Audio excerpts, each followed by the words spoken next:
कांग्रेस की 7 गारंटी और बीजेपी के मैनिफेस्टो कहाँ देखते हैं आप? कांग्रेस की साथ नहीं, जितनी भी गारंटी वो देते हैं, तो आज मेरे सामने तो मैं तो सोच रहा हूँ कि वो गारंटी झूठ की है। कि जनता का जिस तरह से एक शोषण हुआ है, जनता के बीच में जिस सरकार का जो मैसेज गया है वो बहुत ही गलत गया है। मैं समझता हूँ कि कार्यकर्ता ने जिस तरह से मन बना लिया है जी कि यहाँ जिस तरह से वो पहले रो के आया था जी। और रो करके हमारे बीच में आया था, तो मैं कब गारंटी कार्यकर्ताओं की ये है कि आने वाले समय में यहाँ का प्रतिनिधित्व भारतीय जनता पार्टी करे। यही सभी कार्यकर्ताओं और जनता ने मन बना लिया है। एक एक व्यक्ति जो कुर्सी संभालेगा, आपकी नजर में कौन हो सकता है? वसुंधरा राजे या कोई और? राजस्थान के विधानसभा चुनाव की यात्रा में अभी हम सिरोही के जावाल में हैं, जहां वसुंधरा राजे की सभा है और हमारे साथ हैं भारतीय जनता पार्टी के प्रत्याशी, लगातार चौथा चुनाव लड़ रहे सिरोही से भोपाजी ओटाराम देवासी।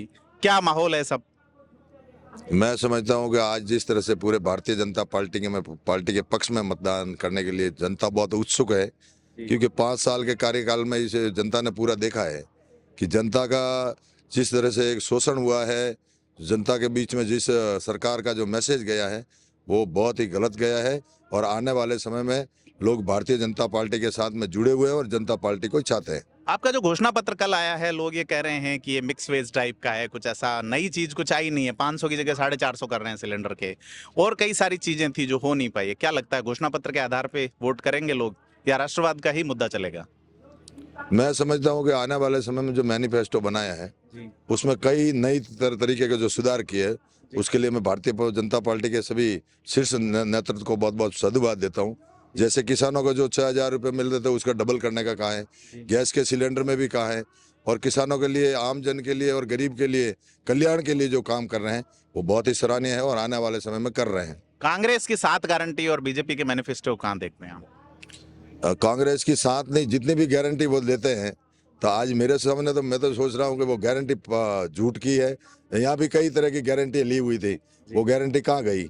आज दिन तक वो क्या किसानों को कर्ज माफ करेंगे, 1 रुपया माफ नहीं किया। युवा बेरोजगारों को बता देंगे, वो गारंटी कहाँ गई?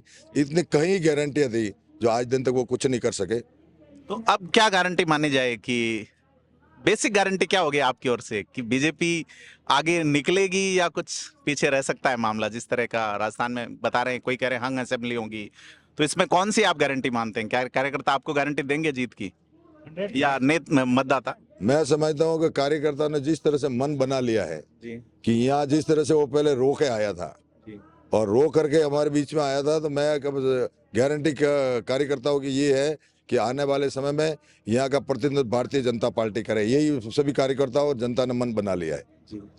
आपके जो सांसद है वो सांचौर से चुनाव लड़ रहे हैं, काफी विरोध है उनका, वो निर्दलीय भी खड़े हो रहे हैं सांचौर और सिरोही दोनों ही सीट पे। सिरोही पे आपने बसपा के प्रत्याशी को बिठाने में सफलता हासिल की।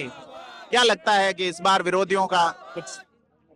मैं समझता हूँ कि यहाँ के एमपी के बारे में, जिस तरह से भारतीय जनता पार्टी के एमपी वो जो देवजी भाई पटेल जीते थे, मैं उनको बधाई भी देता हूँ कि उनके कार्यकाल में बहुत ही सुंदर काम भी हुए। जो देश के प्रधानमंत्री जी, हमारे सबका उनका लक्ष्य है कि आने वाला हिंदुस्तान किस दिशा में जाए और हिंदुस्तान राष्ट्र को मजबूत कैसे कर सकते हैं, उनका जो लक्ष्य है उसके लिए वो काम कर रहे हैं। मैं तहे दिल से उनका अभिनंदन भी करता हूँ और आने वाले समय में जो भारतीय जनता पार्टी तय करेगी उसके लिए हम तत्पर है।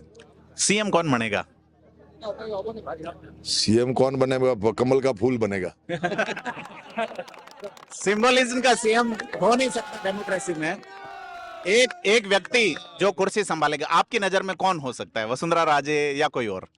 हमारी नजर में सीएम के लिए सबका लक्ष्य है, कमल का फूल उस गद्दी पर बैठेगा और आने वाले समय हम सब कमल के फूल ही है। आप मान लीजिए आज आप विधायक बन चुके हैं, आपसे पूछा जाए विधायक दल की बैठक में, तो कौन होगा आपके लिए? हमारे सबका लक्ष्य है कि जो शीर्ष नेतृत्व जो तय करेगा वही हमारा लक्ष्य होगा। और कमल का फूल हमारे लिए सब आदरणीय है, सम्मानीय है, पर हम सबका लक्ष्य है कि हमारा कमल का फूल वहाँ का सीएम बने और कमल का फूल ही पूरे राष्ट्र और पूरे स्टेट को समझे, वही हमारा लक्ष्य है। तो ये ओटाराम देवासी जी हैं, बहुत सीधे सरल व्यक्ति हैं, लेकिन पार्टी के लाइन पे हैं और ये कह रहे हैं कि पार्टी ही तय करेगी कौन राजस्थान का नया सीएम।